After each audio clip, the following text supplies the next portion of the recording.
Welcome, everybody. Thank you so much for being here in our third webinar in our series, Assessment to Action. Today, we're going to be talking about strategies and resources to support opportunity areas. And like Julia said, we'll go ahead and introduce ourselves here first. So my name is Emily Miller. My pronouns are she, her. I was a high school chemistry teacher for 10 years. And during that time, I taught in our alternative learning program. I taught regular chem. I taught honors chem. So I had a lot of opportunities to teach a lot of different kids with a lot of different strategies. While I was a teacher, I was an NGSS pioneer and advocate in my department, and I was also a PLC lead. So I got to lead a lot of data-driven dialogue, which is my favorite. And now I have the pleasure of partnering with districts to help them implement InterOrbit. And speaking of spring, my favorite flower is lilacs, and they bloom here in Minnesota like in mid to late May. And we've got a couple bushes in our backyard because I love them so much. And we actually named our daughter Lila after lilacs too. That's lovely. Thank you so much for introducing yourself, Emily. And as for me, my name is Julia Monta. I used to be a teacher and a tutor for elementary students in the Dominican Republic, long time ago. But now I've been supporting teachers and districts with their NGSS implementation. I know it says for the last 3 years, but it's actually almost been 4. So fun times, yes. And I've also been able to partner and provide guidance for schools and districts implementing assessment in their NGSS instruction. I work as a district engagement manager for the whole East Coast, and Emily works with more Central time zones and 2 Pacific time zones. And my favorite flowers are hydrangeas. I know they really don't last very long, but I still love them. I'll buy them, and hopefully, if it's not really warm, they'll last a little bit. Oh, Jamie's favorite flowers are hydrangeas too. That's fine. And thank you so much for being here today. We're going to discuss how to incorporate activities to target opportunity areas into classroom instruction all year round. First, as we always do, we're going to go over what is InterOrbit, and then we're really going to start into talking about identifying opportunity areas, kind of a recap of what our last webinar was. Then we're actually going to go into the meat of the webinar, which are the activities that we can do in the classroom to target those opportunity areas. We're going to talk about phenomena transfer station, science talks, SEP practice problems, and annotating phenomena. And then finally, we're going to talk about planning our next assessment in this whole cycle of assessment to action. We're going to talk about some considerations and some types of assessments. And then we're going to wrap up our webinar. We're going to be here for about 30 minutes today. So let's get this party started. Cool. So just to recap, what is InterOrbit? If you're new to InterOrbit, if you still don't know what it is, InterOrbit is 4 main things that we're going to highlight here today. First, we have phenomena for students to take what they learn in class and apply it to novel things they've never seen before. The whole idea of sense making is for students to be able to transfer that knowledge, what they learn in class, and instead of just representing their knowledge and just recalling things that they've already talked about in class, they can actually apply that knowledge into these scenarios to make sense of what are these novel things and to understand how to apply those concepts in real world scenarios too. We also have different questions. And instead of just having those big 3-dimensional questions that assess the whole sense-making process and meet those performance expectations, we actually have questions that are scaffolded and build up to that performance for us to not only meet students where we're at, but also to gather useful data, which is our next thing. We also have reports. And with that good data that we're going to talk a little bit about today, at least recapping what we talked about on our last webinar, the idea here is that you look at what's been successful. What are those successful strategies that have been implemented in your classroom or maybe even across a school or a district for us to replicate those, maybe with other teachers, and then to identify those areas where students are still struggling and that we still need to hone in on and provide some additional context or re-instruction if that's something that you want to do. Yes, and before we actually dive into the webinar, if you want to talk about a pilot, you can always find a time in our calendar, and both Emily and I will be happy to walk you through. So if you want to try InterOrbit in your school or district, we're really happy to show you how it works and offer a free pilot. Now, let's go into the content of our webinar. And just to recap a little bit, the first webinar that we had in these assessment to action series was about creating quality summative assessments that measured mastery. Then on the second webinar, we focused on analyzing data to understand what it meant. And before we go into the action piece, let's actually just recap on what we did our last webinar and what we discovered there. So we analyzed results from a 5th grade mid-year benchmark from a district in California. This assessment was made up of 13 summative questions focused on priority and GSS standards across all 3 dimensions with DCIs, SEPs, and cross-cutting concepts. These were mostly summative questions that assessed all 3 dimensions. And this wasn't just about checking scores. The whole webinar was about identifying patterns in student understanding so that we could take informed instructional action. In this webinar, we focused mostly on the consistent challenge that we saw in developing and using models, as you can see here, which was the 47%. And that was kind of like the lowest scoring SEP. So today we're picking up right where we left off with that analysis in mind and using it to guide our next steps. And just to recap the whole process that we did, we went into our data chat protocols. It's supposed to take about 30 minutes. And it is designed to help teams make sense of that student data in a structured, focused way. And we moved through 4 key steps. We first had observations, simply asking, what do we see without making any assumptions? Then we shifted into the data analysis, digging into why those patterns are existing and what the data might be telling us about student thinking. From there, we went into data implications, discussing how we could adjust instruction to support students. And finally, we closed with our reflection. So now that we've analyzed data, and we've recapped what we did on our last webinar, what is next? So as educators, if we know one thing is that learning is continuous. So we'll always have more data to gather, whether it's with formal assessments or just something that we notice in the classroom. It helps us paint a clear picture of what students know and where they still need support. So after we've done our analysis, our next step is to take action. That might mean just adjusting our instruction, or maybe providing targeted support, or offering extended ways for learning for students who are ready to already go deeper. And then we gather new data, maybe through a quick formative check-in or even a classroom task or a big benchmark. And just like that, we dive back in the cycle, using that fresh data to guide us towards our next move. And the key takeaway here is that this isn't just a one-time event. This is a cycle of assessment, analysis, and action. And it's what makes us actually stay responsive and flexible in our instruction and focused on student growth over time. Now, without further ado, yes, this is the action piece. This is where we're going to go.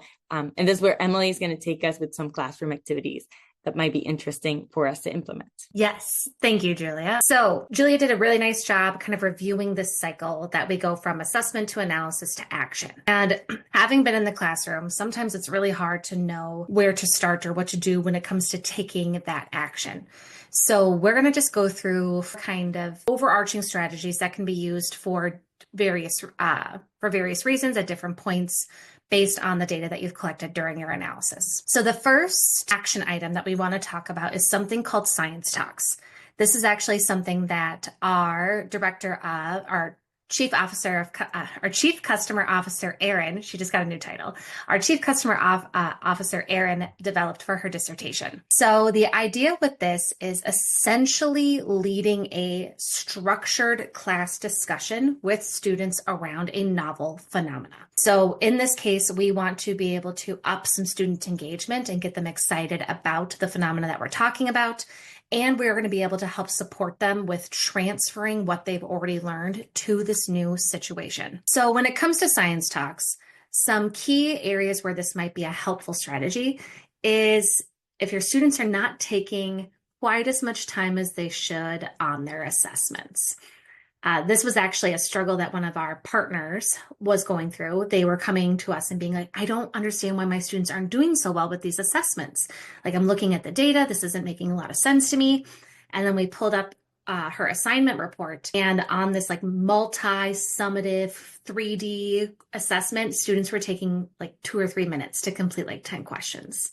And it's like, yeah, I don't even think I could do that. And so sometimes, for all the various reasons, students don't necessarily take the time and energy into really getting into the phenomena that as they should. And so Science Talks kind of gives a chance for us to model what that would look like. This is also a really nice way to handle some common misconceptions. Since you're having a class discussion, if you're aware of some of those misconceptions, you can kind of point them out and help guide them to the right answer in this way. And this is also really nice if you're looking at like a constructed response problem. And so if there's more than one way to tackle writing the answer, this could be a nice way for students to talk with one another to see different approaches that could be taken. And sometimes our students just get a little overwhelmed. There's just too much science going on. And so this is a way to kind of break it down in a way that's a little bit more digestible for them. So what this is this is a template that a teacher would grab and fill out ahead of the discussion. So they have got some prompts ready for them to ask students depending on how the conversation goes. This really gives a chance for teachers to model that sense making. So asking them like, what do you notice? What experience? What is the question asking us to do? So giving some of these sentence starters kind of helps trigger how students should be tackling phenomena when they are on their own. It also shows how they can transfer all of the skills and ideas that they've been learning to this novel phenomena, because that's truly when we've had that mastery achieved. And this is also a great opportunity to do some think, pair, share. So you can kind of start this as a large class discussion and then turn and talk to your neighbor, maybe share out to the class. And then this is that opportunity where you can start hearing some of those different ideas and different approaches. So students can kind of see some of the different tactics that can be used. So Science Talks is a great way to use a in-class discussion, tackling that novel phenomena. And Julia just dropped in the chat a Google Doc to this Science Talk template, if this is something that you want to take and use as a resource. Now, another activity that you can use to take action is something called a phenomena transfer station. So as I mentioned before, true mastery is reached when students are sense making with novel phenomena. Essentially what that means is they have taken what they've learned and they've applied it to something new. And this can be a little intimidating for students, right? That moment where they look at you and they're like, we've never talked about giraffes in the savannah. And it's like, okay, but we've also talked about ecosystems and how different things can cause an effect within that ecosystem. We're just going to look at a new one now. And so using phenomena transfer stations would be really nice if students are having that like, oh no moment when they are incorporating that novel phenomena.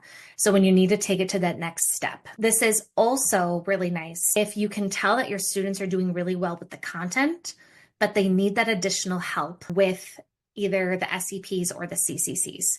So for example, on Inner Orbit, if you're looking at the one-dimensional content-only questions and students are doing great, like they know what an ecosystem is, they can look at a food web, they got it. But once it comes to transferring that to the new situation in those 2D and 3D questions, that's where it starts to fumble a little bit. This is also a really nice strategy to use if students are doing really well on formative assessments and are struggling on the summative.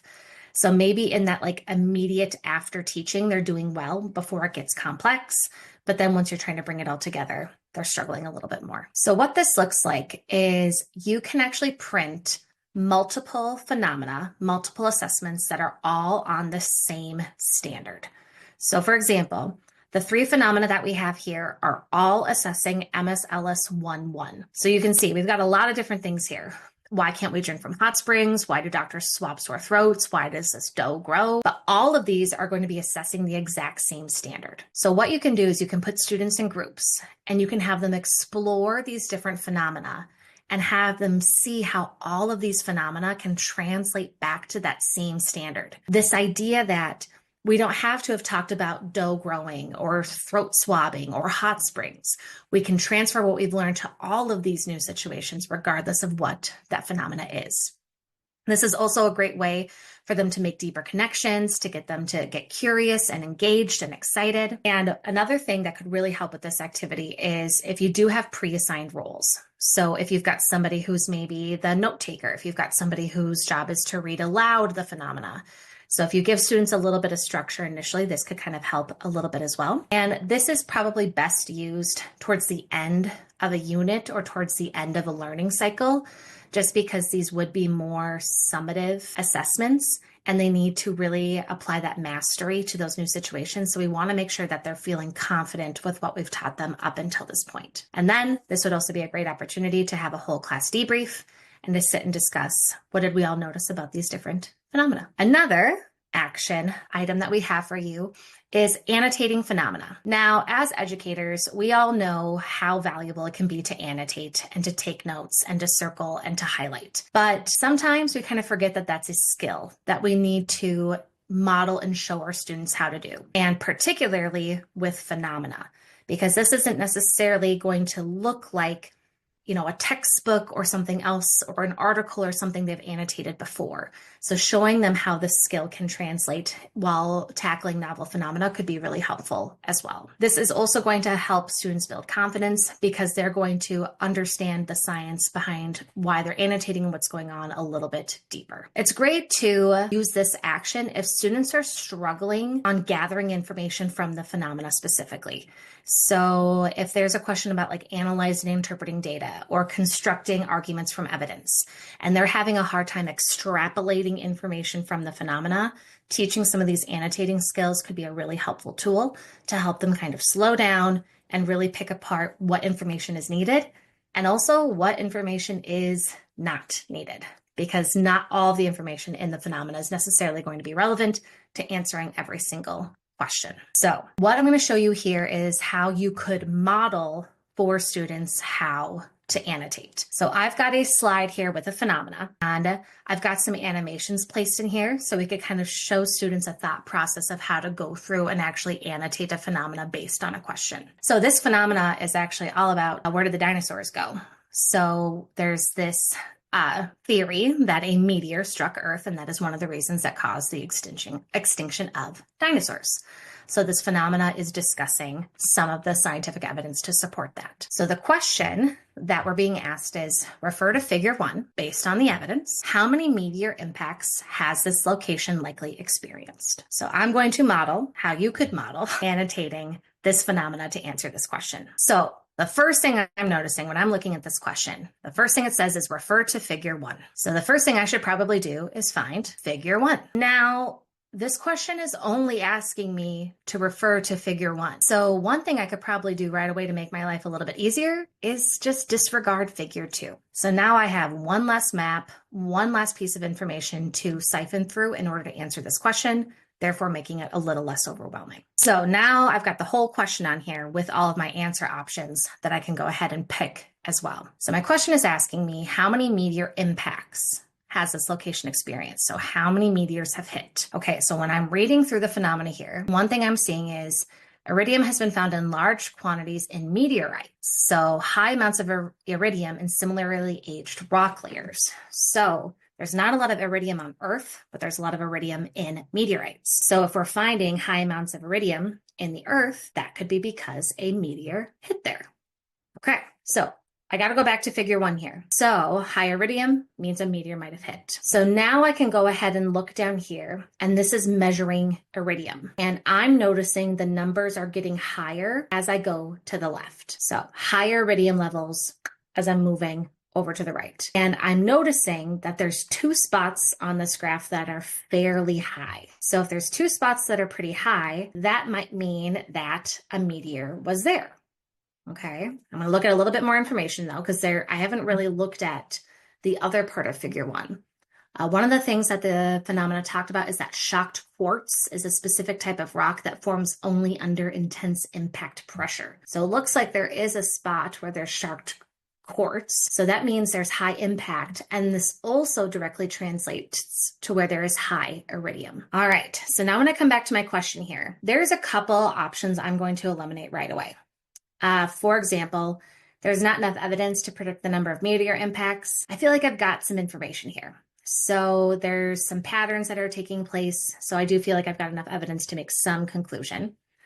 Many meteor impacts because there's iridium at all depths, except for 32. I'm going to say no to this because it says iridium is an element that is very rarely found, but it doesn't say it's not found. So there can be iridium in the Earth without a meteor. It's not saying it's never found.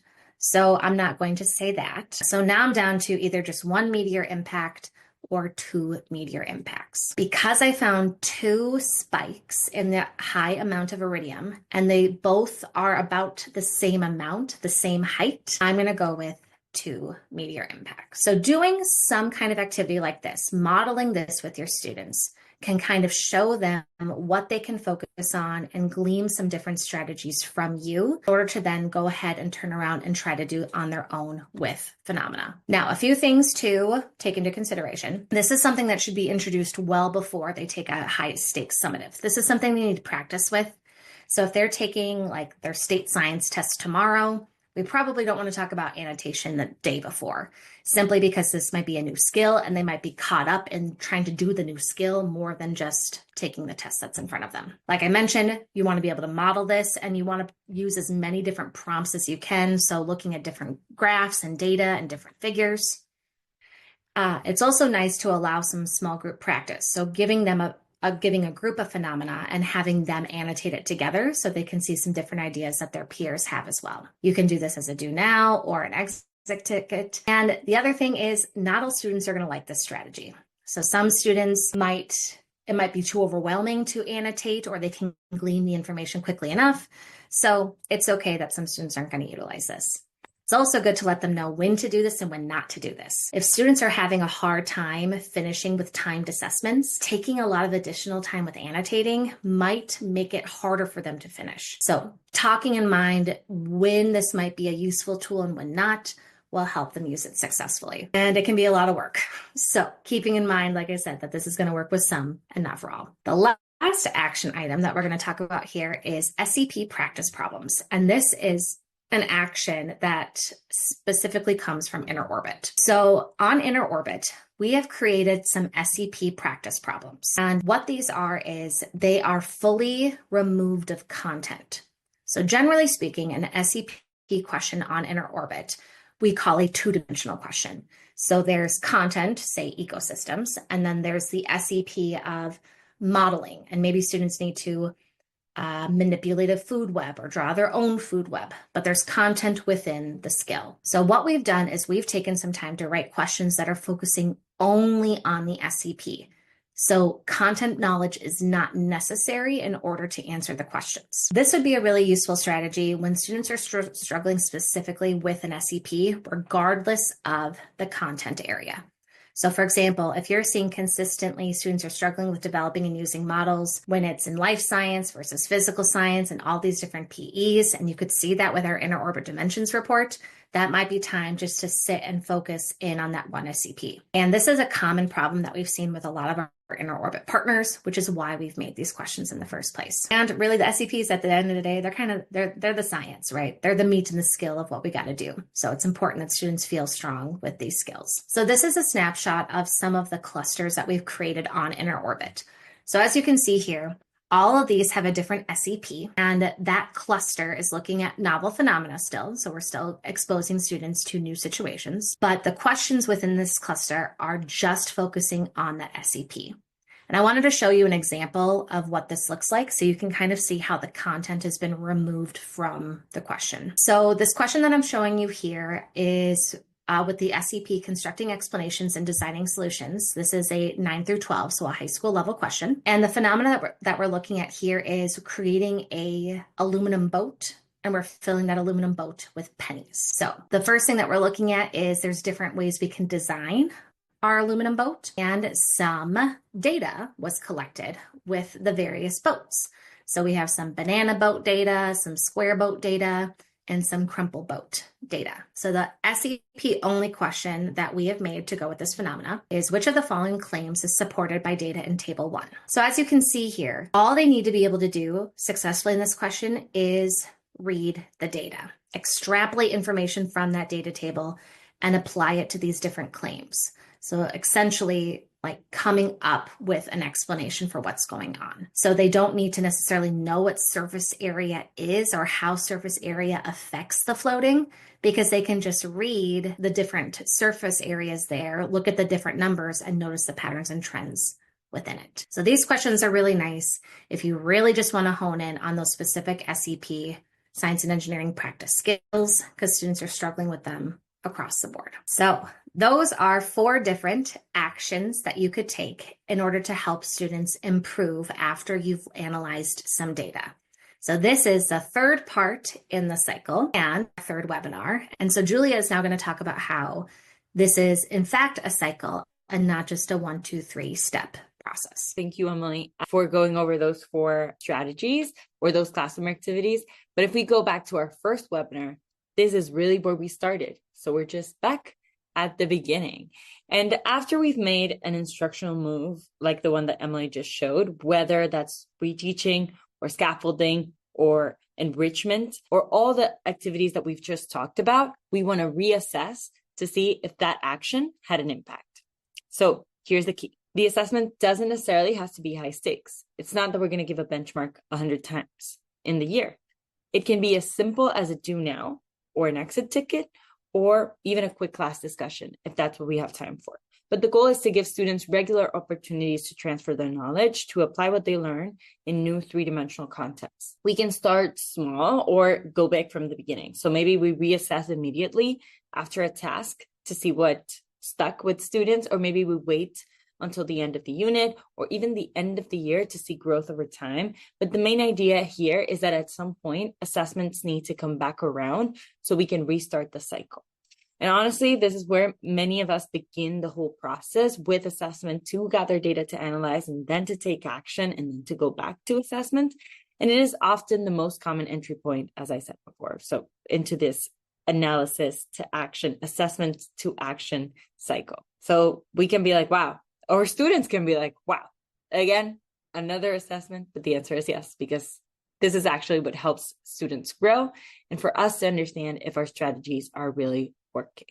Now, there can be 3 different types of assessments that we can look at if we're thinking about the purpose that we want our assessment to serve. And we can start maybe with diagnostic assessments. If we want an entry point and if we just want to understand if students have the content knowledge, this is a great assessment to give. So if I want to understand what prior knowledge do students have, or if I want to understand if students have the content down and they're ready to start making sense of something novel, then the diagnostic assessment is perfect to assess this, because they're not about mastery. They're just about getting a sense of what students already bring to the table so we can tailor instruction with that. Maybe mid-instruction, a good assessment to give might be a formative assessment to understand how are students doing.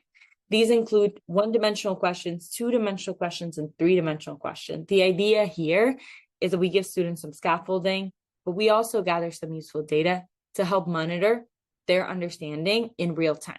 And if there's something that we need to do before we wrap up instruction, we can take action right then and there before our big summative assessment, which is our third. And this is definitely what you would want to wait for towards the end of an instructional period, or maybe a whole unit. And these go deeper into 3-dimensional sense making, and they help us answer this big question, which is, the students reach mastery? How are students progressing towards proficiency? So each type of assessment plays a different role in the assessment to action cycle. And even though we don't necessarily need to be overthinking what kind of assessment we need to give, we can always pick the type that matches where our students are at. And that is the idea, to give them opportunities. If they need some scaffolding, maybe the formative is the one for me. If I still don't have any data, maybe we start with the diagnostic. If I want to understand proficiency, then maybe a summative. So all these we can use in different points of our instruction. And we've done so much. I know we're 2 minutes over, but we're going to wrap this webinar up just recapping everything that we've talked about. And I want to bring us back to this big picture, which is the whole assessment to action series. So there's not one right place to start in this work. Maybe we begin with a classroom assessment. Maybe we begin with some analysis of some data that we already have. But what matters is that we start this cycle. And after analyzing the data, we don't necessarily need to tackle everything at the same time. We let the data guide us. So maybe we can focus on some specific standards or some SEPs where students need the most support. As we identified in our past webinar, it was developing and using models, and we came up with a whole plan for that. So the idea is just to focus on one thing, hone into that, and see if there has been progress. And then it's all about taking action. Maybe it means reteaching, maybe it's extending instruction, or maybe it's just giving students a chance to talk through their thinking to see how they're doing. And after we've taken that step, then we go back and reassess. Again, it doesn't need to be a big thing, a big benchmark. It could be a do now or a quick formative. or even a conversation. The key is that we're gathering new evidence to keep learning moving forward. And because this is a cycle, not a checklist, and that's what we want you to leave with today, we analyze data to take action, and we assess to keep learning moving forward. So it's not about just check, I already assessed, checked, we already analyzed, or we already took action. It's always a cycle, and it's always ongoing. And this is how we can best support our students. So thank you so much for being here. If you want to find some time to talk about a pilot, I'm going to drop a link in the chat again. We would love to talk to you. If you want to try InnoOrbit in your classroom or in your school or district, you can always follow us on social. If you like this type of content, we're not really active on Twitter yet, but we are mostly active on our YouTube channel. So if you like these webinars and you would want to subscribe just to get some more content, you are always free to do so, and you'll get notified every time that we have a new webinar. If you have questions, if you have feedback, you can always email us at inquiries@innoorbit.com. And something that came up in the chat a lot, I do want to clarify that we will email out a recording of the webinar and a link to some of these strategies, like the Science Talks template, tomorrow morning. So just feel free, if you have any questions, to reply to those emails that we will be sending you. And thank you so much for being here. Thank you.